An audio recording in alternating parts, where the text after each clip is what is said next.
It was just after noon when Charles McDaniel flew his bomber into sight. But even before he got to Baden Lake, people sensed trouble. They tell me when he came over Albemarle, he shook the windows, he was so low. So I suppose by the time he got here, you could have seen the whites of his eyes. McDaniel flew north over Palmerville and then began his first loop around Palmer Island in the middle of the lake. And Tiny Norden watched it all from the shore. When the plane came over, he was slow.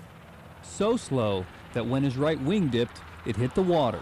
And when that thing hit the water with an awful sound, and I was screaming, when it hit the water, it was just like it took water, because then its nose dived right straight down. McDaniel's sister Becky was a 20-year-old government girl in Washington, D.C. when the phone call came. I don't know. You just sank. I said, not him. I just couldn't believe it. I said, well, he's a good pilot. What happened?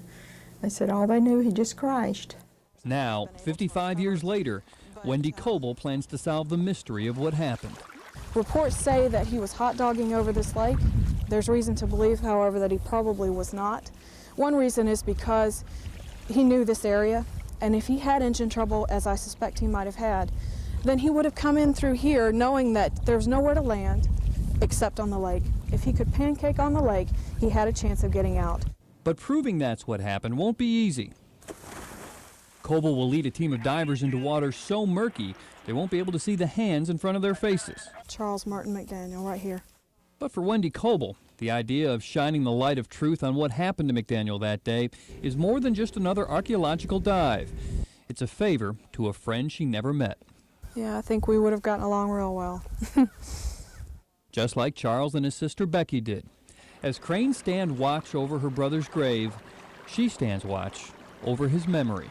I look at that lake, I say, Charles, you're still my brother. I still love you. Bob Buckley, Fox 8 News.